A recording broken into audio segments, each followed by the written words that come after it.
She's Abigail. She's Christy. Welcome back to another episode of Mother, Baby and Us. Mother, Baby and Us. So, if you follow us on Instagram, if anybody follows us, I know you follow us on Instagram. I do. You would have seen the post of me asking, did you have any questions? What's going on in your business? Tell us all your pain points so that we can help. Yes. If you don't follow us on Instagram, what are you doing? But it is Mother, Baby, Us. So go check it out. Yeah, at Mother Baby Us. No and, because they don't let you have an ampersand. Rude. And I didn't want to put the word and in because I thought that'll confuse matters. So I've just got Mother Baby Us. Same as our email address, motherbabyus@gmail.com. If you want to contact us, DM us, email us, whatever. Or phone us. People phone us now, apparently. I know. Like that's the new thing now. We'll have a phone call and it's me thinking it's a customer and it's a random photographer. It's either... Asking questions for a YouTube channel. Yeah, I watched a video, one of your videos on YouTube. Like, how do they even get our number? I love it though. I love it. It's hilarious. Every time I'm like, yeah, I got 2 minutes. Go, like, shoot. Yeah. What can I help you with? Really quick before my customer comes in. Yeah. Or my customer's literally about to walk in. Give me a ring in like half hour. Anyway, I digress. Yeah. We found out the top 3 most common pain points for photographers. Yeah, we went through. I mean, Yeah. I think they're the most common. And I went through and I just was like, that sounds like it's been asked a lot. Let's go for that one. Yeah. So we've got 3 pain points which are common pain points for photographers. Yeah. We thought we would dive into them a little bit deeper because a little bit if we can. because they were pain points for us way back when we first things that started. we've already like kind of overcome. Yes. Yeah. So let's dig in. Okay, so the one that came up again and again was late clients. Yeah. And no matter the circumstances, I feel like that boils down to communication. How you speak to your clients, what you're telling them beforehand. Obviously, we've dealt with late clients. Yep. And we always give a grace period, depending on, obviously, everybody gets a grace period, but say it's for a newborn session, for instance, you can expect them to be a little bit later because usually the first time they've left the house with a newborn baby, there's a lot of things you've got to pack. The difference is they will always tell us that they're going to be late. Yeah, and it's never more than, touch wood, but never more than 15 minutes. No. And it's usually... we just had to punami and we've had to deal with it and in the car park. Yeah, like we are here, but we'll be up now, we'll be as quick as we can. And it's always drive safe, it's fine, thank you for letting me know, like we'll see you when you get here. But it's because they know it's in our contract, they've signed the contract. If they're more than 15 minutes late, they don't get the session and it gets cancelled. They don't get their money back. No. It just gets cancelled. It does, yeah. And you've got to be rigid with that. And I think it's only once in the last, I don't know how many years, that we've had to actually pull a contract up and go, no, you've signed this contract, you're far too late, we can't do this session. And they were miles past. They were expecting to turn up like 45 minutes late to an hour session. Yeah, and to be fair, like there was a lot building up to that beforehand. That wouldn't have just been, but we learned from that. But it was the lack of communication. Yeah, it was. From was. their side, not our side. Like we tried to communicate with them. They chose not to communicate with us and then expected to just turn up on the day 45 minutes late. Yeah, and we had remember that one person that turned up for a mini session. There was a 15-minute session and they turned up 10 minutes late and the child wasn't dressed and like obviously at that point we were like, we haven't got time, we're not going to be able to do this. No, the next person's in, like the thing with the mini session day is you're back to back to back to back. So you can't... And luckily we did have one little gap in the afternoon in between 2 clients where a slot wasn't taken and we did give them that second one and, we dealt with it, but we were like, right, okay, what did we not do so to let that happen, isn't it? So it always boils down to communication.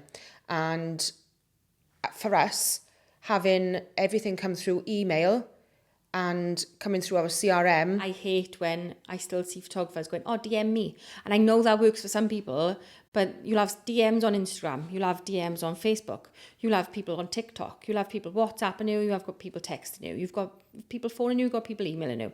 How on earth are you keeping it like on top of it? You were going to miss something. you are definitely going to miss something. Absolutely. It might not be this week, but it's somewhere down the line, you are going to miss something, and it's going to come back to bite you on the backside. It is. And that's how we started. In the very beginning, we were having conversations on every platform, and there'd be a comment underneath, an Instagram post, oh, this is the one I was talking about. And then you got to go, hang on a minute now, where's the rest of that conversation? Yeah. Like, were we talking... What session is this for? Yeah. Who are you? Like, when are you coming in? Yeah. So to minimise confusion, to just keep on top of everything so that nothing gets missed, we keep everything, obviously, all in one place with our CRM. We talk at length about our CRM. We do. We're not going to go into that because, it's on many other video. Yeah. But There's a link in the description if you want 10% off. It always is. Yeah, we do use Light Blue and we love those guys. So definitely go and check them out if you don't have a CRM. But any CRM, whoever works for you, you need a CRM. And the bonus with that is when our client fills out our contact form, we have got a phone number for them, an email address for them, and a physical address for them. Yeah. So if we need to send something in the post or give them a ring or send them an email, we've got those forms of contact to be able to get hold of them. So that is critical. And I think also if there are gaps in your client's knowledge, that's down to you as well. Yeah. Like make a prep guide. If the same thing is happening over and over again, if you were constantly having customers that are late, if you were constantly having customers that are turning up and they haven't got the right things with them, or they've gone, oh, I didn't know that, that's on you. Like if it's happened more than once or twice, then that's on you. You're obviously not communicating the things that you need to be to your clients. So write them down if it happens. Oh, I didn't know that. Or I didn't know we had to do this, XYZ, whatever it is. Write it down, make a list, make it into a prep guide, or make it into an email that gets sent out before, like a part of your onboarding for your client, or as part of your workflow for when they have booked a session. Like make it into your daily that you communicate these things across to your clients. A prep guide, you can put that together, little PDF, make it on Canva, make it look pretty, and then use that as a lead magnet. Yeah, or sell it. Two birds, one stone. Yeah, make a side little hustle. Yeah. Yeah. Or if you're using it as a lead magnet, it doesn't, those clients that are not necessarily yours yet, you'd be like, do you want a prep guide for a newborn session? They're clearly pregnant. If they're looking for a newborn session, they're on your mailing list. So now you've got another lead, as well as they're educated clients before you even communicated with them once. So we over communicate everything, don't we? We do over communicate, but it works. Oh, absolutely. So the client will get in contact with us through our contact form. It'll come through our CRM. They will then get an automated email to say, thank you for inquiring with us for a session. Here's the basic details that you need to know. Christy will give you a call, and this is what to expect next. Then I'll call them and I will tell them everything that is going to happen from this point on. So this is how it works. This is what you come into the studio for next. This is what happens during a session. This is what happens after a session. This is what's included. This is what's extra. I literally talk about everything in that first consultation with them, so they are not blindsided at any point and they know what to expect and what we are about. And we're constantly asking, do you have any questions at this point? Now we've done this part. Do you have any questions at this point? Yeah. And then they get an email of, here's what we talked about. Do you have any questions at this point? Yeah. They're always open-ended emails and communication of, do you want to ask us anything? Yeah. Is there anything that we haven't covered that you are wondering about, that you don't know about? So that they've always got an opportunity and they always feel that they can ask, oh, actually, I don't know about this. No question is a stupid question. If you don't know or you do not know. No. I can't emphasize that enough. You don't know what you don't know, and you can't help that other than educate people. Yeah, and they are not going to know how your studio works or how your business works. We're doing this day in, day out. This is the first time for a lot of people. It's the first time they've ever had a photo shoot. Yeah. So for us, what works for us is having a pre-session consultation in the studio. So our clients are not turning up to the studio for the first time for their session. They come in, for a little 20 minutes. Yeah, we have a sit down, we have a cuppa, they pick their props, they pick their maternity gown, whatever it is that they're choosing for their session.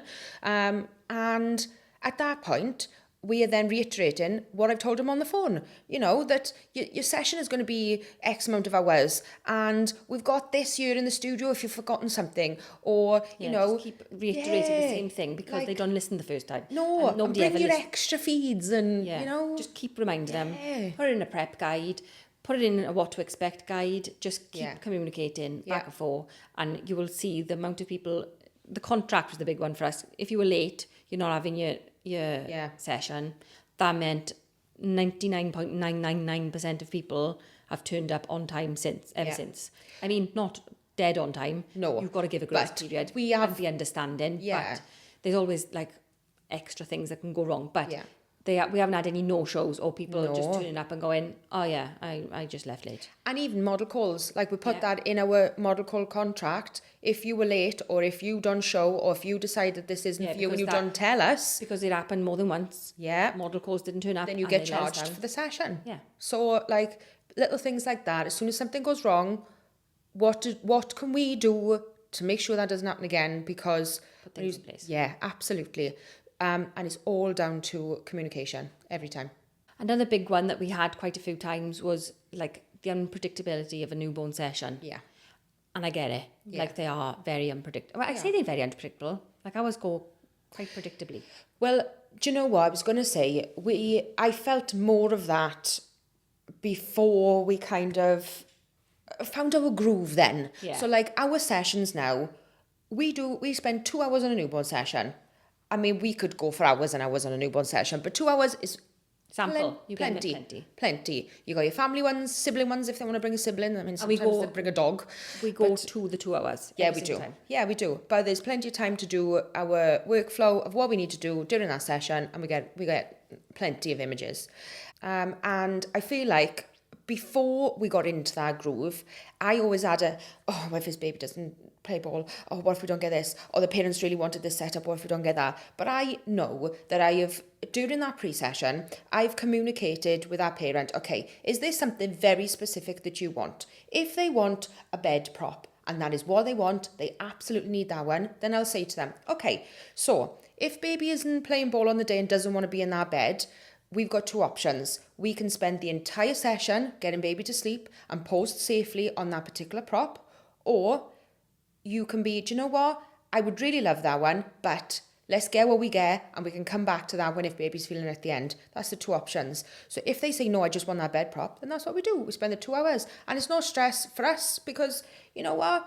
If you want to pay us a full session fee to sit here and cut your baby until he goes to sleep so I can put him in that one bed, then that's what you want and that's what you will have. If you are open-minded of what you want on the session, you just want some beautiful photos of your baby, don't really mind with the props, love that bed if I can, but it's not the end of the world, then we will get what we can out of our props. It's communicating expectations again. Isn't it? Yeah, it is. But I feel like the more you stress about it, that baby knows. Don't overpromise. No. If you've promised something to someone that you cannot guarantee is going to happen, you are going to have the dread. You are, yeah. What if I can't do it? Yeah. And the thing is, babies are unpredictable, and a lot of the times we can't get them to go in not a lot of times, but like you can't always get them to sit in the props that the parents want them to sit in, and that's just, it is what it is. You give it enough time to say, do you know what? Give this one a go. This baby is not feeling this prop. Yeah. And like... And the thing is, without studio, it is temperature controlled. Everything is like geared towards keeping it in a calm and inviting environment. So if they're not going to go to sleep there, they're just not going to go to sleep. No. Like it's not going to happen. It's just one of those things. It's a fact of life. And the fact that we will always stress that safety comes before anything. Yeah. I don't care how much you love that bucket. If your baby's not sleeping, I'm not putting him in that bucket. They get that because that's their precious newborn baby that's just been born. They're so small and they're so delicate. They know that we are not putting their safety at risk. So they are fine with that. Yeah. And they know, look, they're in the room for the entire session. They can see that baby's not going to go to sleep. And if I am not prepared to put that baby's safety at risk just so they can have that photo, they appreciate that. Yeah. They're not going to be, coming at you screaming, I wanted that. It's not going to happen. It's not going to happen. So as long as you are nice and calm during the session, that baby will feed off the nice calm atmosphere in the room and practice. On a doll, not on a baby. But just spending time getting it right.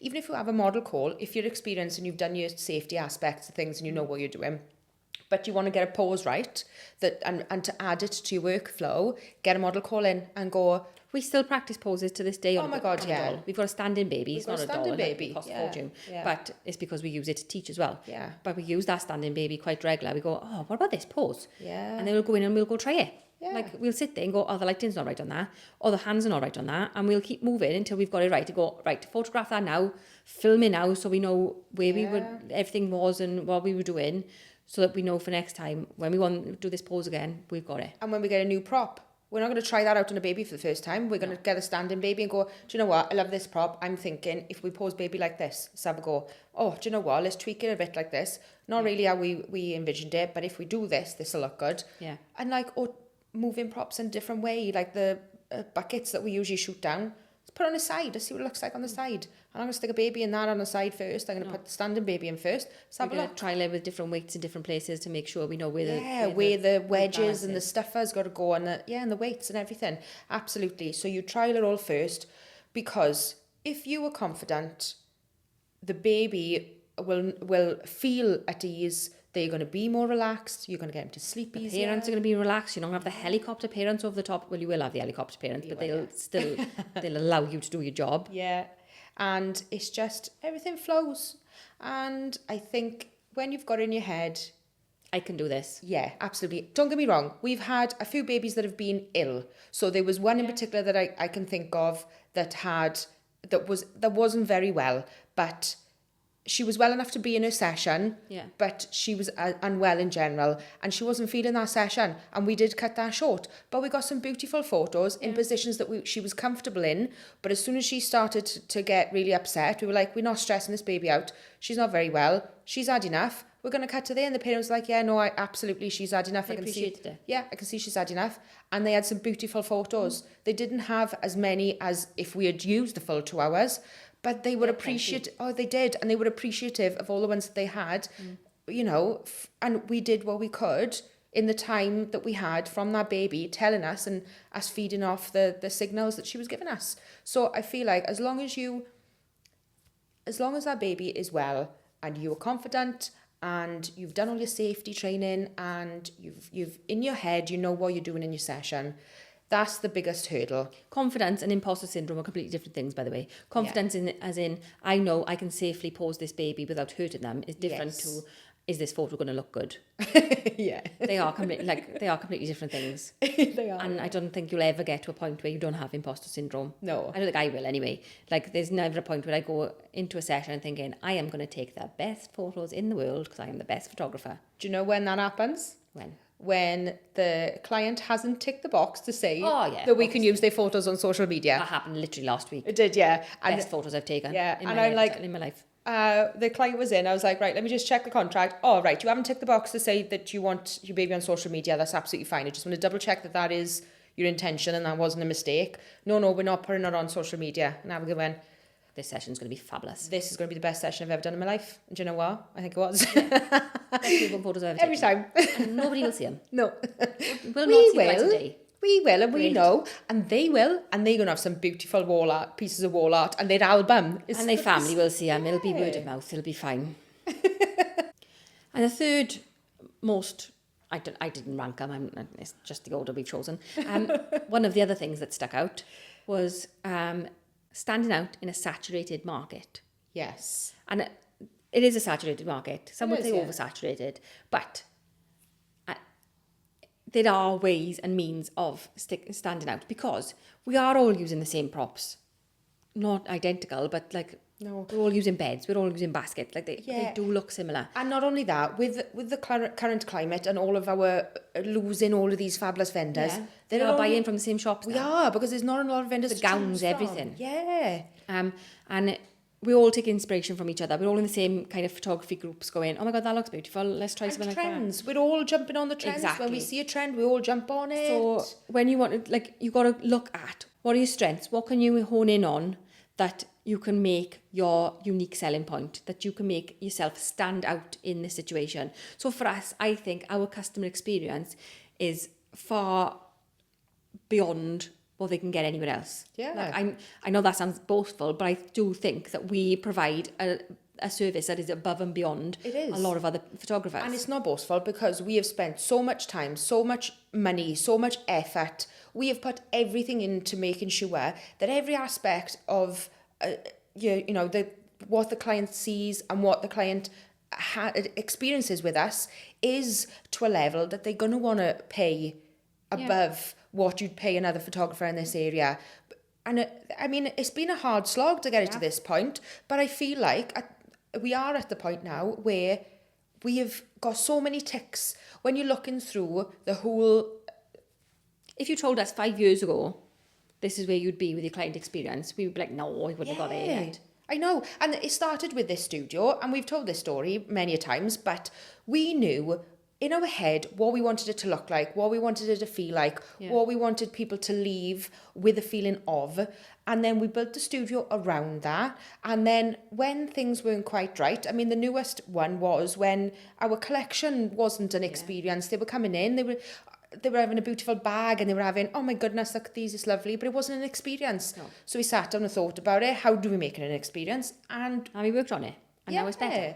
So it's just looking at what you can create in your business that will make you stand out. So if you're good at marketing and coming up with really clever marketing ideas, use that to your advantage. Absolutely.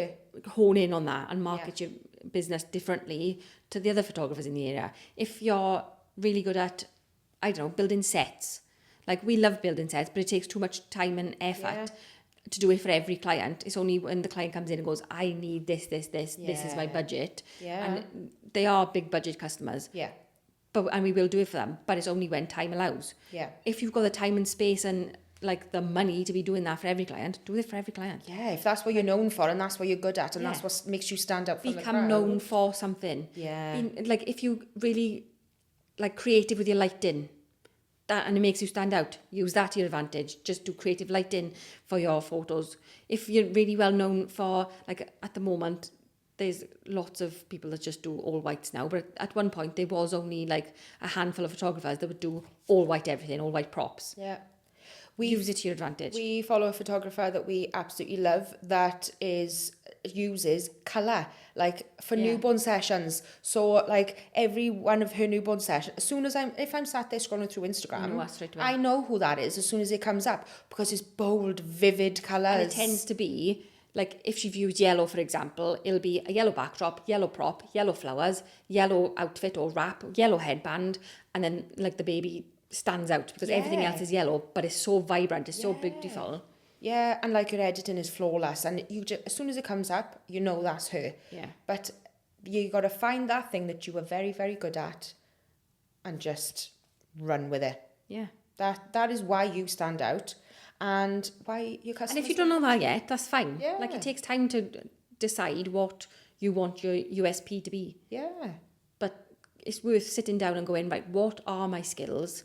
I know I'm good at photography, but what makes me the best in one specific area, or what makes me good at one specific area of business that will make me stand out from the rest? I just find something. It could be something really insignificant at the moment that you can build on, that can make you the best at something. Layouts in an album. You could make the best album. I hate putting albums together, because nothing ever, in my head I think, oh yeah, it's going to look like this, and then I go to do it and I'm it's not looking like that. So if you were good at putting an album together, a lot of people are not, and a lot of people will... templates for sale. Yeah, and a lot of people go, use a template. If you know that your albums, your artwork at the end is phenomenal, get that up on your Instagram, make sure everybody is seeing how beautiful your albums are and your layouts inside your albums. Just make sure everyone is seeing your best bit. What you are very, very good at. That's what's going to set you apart from everyone else. What are the pain points you are facing in your photography business currently? Let us know by contacting us on motherbabyus@gmail.com. Our Instagram is @motherbabyus, or you can just leave us a comment. You can, absolutely. Tell us in the comments what your pain point is, and we will answer them next time. See you then.